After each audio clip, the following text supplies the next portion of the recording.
Olá, eu faço licenciatura em Letras, a segunda licenciatura na Uninter, que é o Centro Universitário Internacional. Eu vou apresentar para vocês o meu estágio supervisionado em Gestão Educacional. O meu nome é Melissa Marchiane Paloni Zanata e eu faço na Uninter em Presidente Prudente, no Polo de Presidente Prudente. Eu vou falar para vocês sobre os desafios na formação docente. Então, a pandemia, né, do novo coronavírus alterou, entre outras coisas, a dinâmica da educação. Então, assim, na verdade, parou o mundo inteiro, porém, modificou muito o sistema educacional, né? Então, para evitar que os alunos fossem prejudicados, as escolas elas buscam soluções e estratégias para o ensino à distância. Então, a princípio, né, quando as cidades, o estado, né, o Brasil todo parou, né, ficou aí uma semana parado, 15 dias parado. A maioria das escolas resolveu dar férias para os alunos, enquanto reestruturava para ver como que ia fazer para que os alunos não fossem prejudicados. Então, algumas plataformas online estão sendo desenvolvidas, tanto pelas escolas ou sendo compradas por empresas especializadas, né? E está acontecendo a apresentação de aulas ao vivo em redes sociais. O Google Classroom, grupos de WhatsApp, Moodle, entre alguns outros, né? Então, as pessoas estão buscando locais para fazer as apresentações das aulas, né, os professores, para que os alunos possam, não, possam aprender, né? Possa estar acompanhando aí o ano letivo deles. Bom, a maioria das escolas e faculdades começaram a desenvolver atividades à distância desde meados de março. Então, como eu disse, né, em março parou tudo, né, ficou uma semana, 2 semanas aí sem aula, e depois, quando retornou, já retornou à distância. Então, a primeira coisa que aconteceu é que os educadores precisaram se adaptar à rotina, né, à nova forma de trabalho. Que forma de trabalho é essa? Gravar essas aulas, na verdade, aprender a gravar as aulas, aprender a utilizar as tecnologias, né? Foi necessária uma proposta de trabalho coletivo em busca da formação docente em relação às tecnologias. Então, muitas escolas particulares, por exemplo, fizeram na semana de férias dos alunos formação. Ficaram lá em treinamento, aprendendo a usar a plataforma, aprendendo como gravava, e mesmo assim ainda houveram vários problemas, né? Alguns profissionais relatam que o trabalho coletivo não se efetiva. Por que isso? Porque um não pode, porque um não quer, porque alguns são resistentes, porque uns acham que não tem que dar aula dessa forma, que não foi preparado para isso, né? Então, existem vários problemas na formação docente. Beleza. Aí as dificuldades encontradas, né? Então, primeiro, reunir profissional de escola em um mesmo espaço e tempo. Então, tiveram que marcar reuniões, por exemplo, na escola, mesmo tendo distanciamento, com as janelas abertas, com álcool em gel, com uso de máscara, mas precisava reunir todo mundo para poder mostrar a tecnologia. Muitos professores não têm, né, computador em casa, não tem câmera, então tiveram que ir nas escolas para aprender lá e às vezes até para gravar as aulas na escola. Construir um único projeto coletivo comum a todos, porque se um professor está lá super tecnológico e o outro nada tecnológico, os alunos vão comparar e tudo mais. É claro que cada um tem um jeito de dar aula, mas isso daí também atrapalha, né? Então, assim, o mínimo necessário para todos os professores teve que ter um projeto.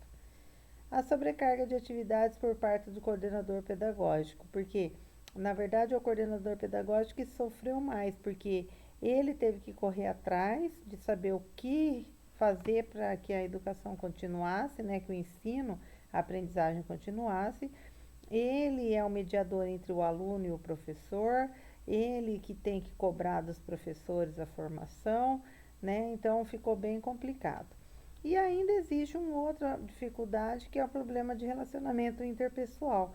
Então, às vezes, Um professor não gosta muito do outro, e mas um professor sabe mais do que o outro, e na verdade era para existir um trabalho colaborativo, né? E não aí uma rixa, né? Principalmente no ambiente de trabalho. Bom, outra coisa, os alunos estão cansados, eles estão com saudade dos amigos, eles querem voltar para a escola, mesmo que não for para estudar, mas que for para se relacionar entre um e outro.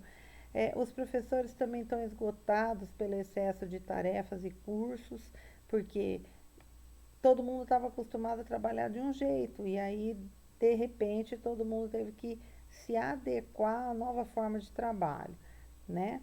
E ainda uma preocupação com os alunos que não têm acesso ao conteúdo digital. Então, nas escolas estaduais, né, nas universidades estaduais e federais, muito complicado, porque a educação é para todos, né? Todo mundo teria que ter pelo menos um celular com acesso à internet ou um computador, dependendo das atividades que tem que fazer. Então, isso também foi uma preocupação muito grande aí durante aí a pandemia. Bom, outra coisa que aconteceu é que assim, além dos pais, né, terem que trabalhar, eles também têm que ser tutores educacionais dos filhos em algumas disciplinas. O que acontece assim, às vezes, por exemplo, uma funcionária de uma padaria tem 3 filhos, ela está trabalhando, mas está chegando no celular dela vários recados, várias tarefas, porque nem todos os filhos dela têm um celular.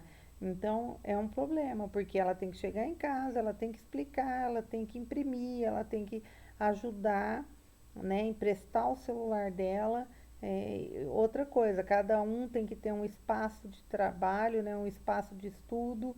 Então, os estudantes receberam materiais e mais materiais para estudar, né? Então, na verdade, eles estão tendo que aprender meio que sozinhos. E o professor está sendo um tutor, está ajudando, mas está dependendo muito deles, por isso que os pais estão acabando entrando aí na jogada para ajudar esses alunos a estudar. Os professores tentam em pouco tempo se transformar em youtubers, né? Tem professores que odeiam tecnologia, mas estão tendo que aprender, porque como que faz para você deixar um recado, para você gravar uma aula, para você tirar uma dúvida, né? Principalmente os professores da área de exatas que usam muito a lousa para fazer os exercícios e tudo mais. Então é uma dificuldade bem grande aí enfrentada. Bom, tem ainda o fator de desmotivação dos professores, né? E isso não só por causa da pandemia, mas isso é porque é uma situação assim da nação mesmo, né? Os professores são altamente cobrados, eles precisam de um local reservado agora na residência para desenvolver o trabalho, né? Eles têm baixa remuneração, geralmente são desvalorizados principalmente pelo governo, né? E alguns ainda sofrem a violência nas escolas, né? Então esse é um outro problema. Hoje, na hora de gravar as aulas, por exemplo, o grande problema é você ter um lugar reservado na casa, onde um filho não chama, onde um cachorro não late, onde não toca um telefone, que você precisa se concentrar ali para estar fazendo o seu trabalho. Bom, algumas propostas foram colocadas aí. Uma delas, né, analisar as atividades propostas pelos docentes, onde cada um tinha o direito de propor alternativas, né, para que pudesse ter essa formação aí. Avaliar e questionar se as atividades estão sendo produtivas, porque de repente os professores lançam um monte de atividade para os alunos, mas eles não sabem se os alunos estão fazendo ou se estão fazendo de forma satisfatória, ou se são eles mesmos que estão fazendo, né? Se não tem alguém fazendo por eles. Verificar o aprendizado dele, né? De uma forma ou de outra, cobrar, pedir para ele fazer uma apresentação, verificar se realmente ele está aprendendo com aquilo, né? E também verificar se o professor está conseguindo utilizar tecnologias. Às vezes o professor quer fazer alguma coisa diferente, ele não sabe, ele precisa de ajuda, né? Então deveria ter alguém ali para estar auxiliando ele. Verificar se os alunos estão participando, porque hoje, por exemplo, os alunos entram dentro de uma plataforma, O professor pode fazer chamada, o nome dele está lá, mas às vezes ele entrou, foi no banheiro, foi dormir, né? Não dá para saber. Nem todos os alunos têm webcam para deixar ativada e nem todos podem deixar ativada, porque às vezes sobrecarrega o sistema também. Então, também acontece do próprio aluno estar se enganando, os pais não estão vendo, né? Então, também acontece de você perder, né? Essa informação. Então, ainda tem entrar em contato com os pais ou responsáveis, explicando como que vai ser esse processo, né, de ensino-aprendizagem por meio das tecnologias, né, divulgar os conteúdos, trabalhos, resolver exercícios, né, e falar, ó, nós estamos juntos, vamos trabalhar junto, agora nós estamos precisando de vocês mais do que nunca, né, os professores com os familiares do aluno. Então, algumas alternativas aí sugeridas, né? Os professores da área de informática sendo tutor para um grupo de professores. Então, em universidades aí que tem a maioria, os professores mais jovens, né? Que já nasceram mexendo nas tecnologias, eles podem estar ajudando os professores mais idosos, né? Que não trabalham diretamente com a tecnologia.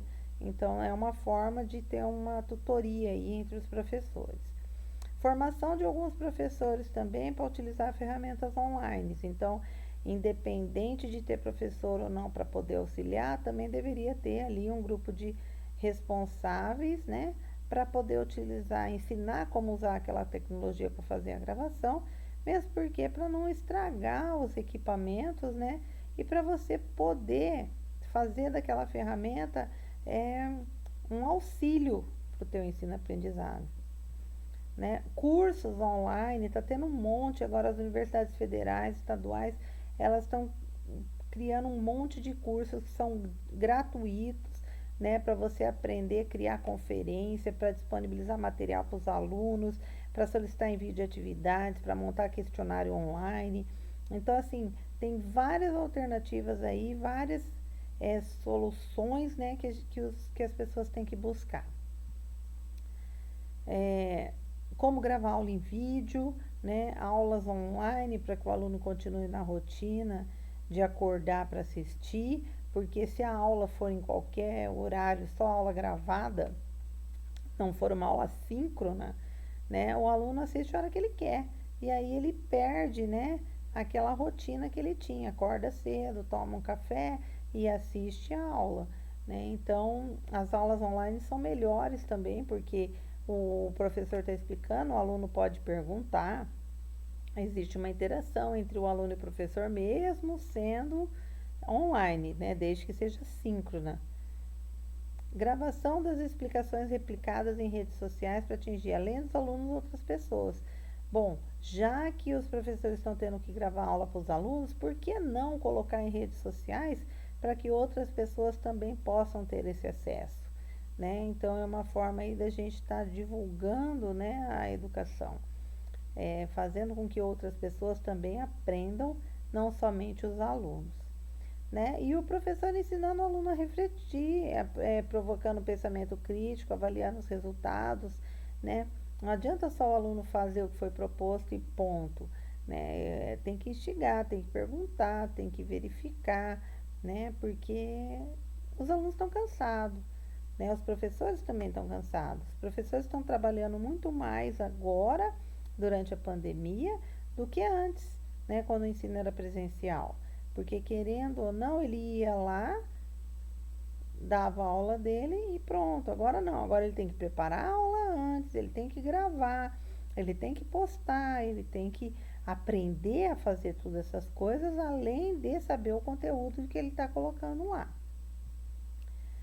Bom, como considerações finais, né, nós temos aí que o ensino à distância preconiza a existência de uma infraestrutura para a oferta do ensino, né? Então, uma rede de professores e tutores, formação docente e discente para os usos das plataformas e recursos, o ensino remoto emergencial que tentou garantir essas condições. As aulas devem ser guiadas por meio de um currículo que trabalha com competências. Lógico, a gente tem que usar a tecnologia como um meio, né? Mas não como um fim. Os professores devem obter qualificação para instruir os alunos a tirarem o máximo de proveito da tecnologia. Porque tem gente que fala, computador não presta. Presta, claro que presta, depende do que o aluno está fazendo com o computador. Se ele só está jogando, realmente não presta. Mas se ele está através do computador, buscando informações, lendo artigos, vendo revistas, sabendo aí das notícias do mundo, é bom, tá? Então a gente tem que saber tirar do ruim também as coisas boas, né? A seleção do conteúdo é tão importante como o próprio processo do ensino-aprendizagem. É o que eu falei. Você tem um computador, você tem tecnologia, mas às vezes você não sabe usar. Você fica usando com coisas que não vão adicionar conhecimento para você. É claro que existem jogos educacionais e que isso vale a pena, né? Hoje em dia é bem bacana aprender no lúdico, né? Através de jogos, de brincadeiras, mas tudo tem que ter um objetivo final. Bom, nós estamos em um contexto de ensino remoto emergencial. Fomos obrigados a fazer isso, né? Em um tempo de exceção, em fase de adaptação a esses novos tempos. Todo mundo está se adaptando, tanto o aluno como o professor, como os pais, né? Mas nós devemos aproveitar para curtir mais tempo já com a família, já que nós temos que ficar em casa, né? Explorar novas ferramentas digitais, ler livro que estava esperando ali numa instante, que você falava, quando eu tiver tempo eu vou fazer aquilo, assistir filme, série, entre outras coisas. Lembra que eu falei, da coisa ruim a gente também tem que tirar a coisa boa, né? Os educadores, os pais, as mães, os estudantes, às vezes perguntam, mas onde que fica o conteúdo do curso nisso tudo? Né? E aí eu vou aproveitar a resposta de um doutorando de ciência política, né, o Josimar, da Universidade Federal de Minas Gerais.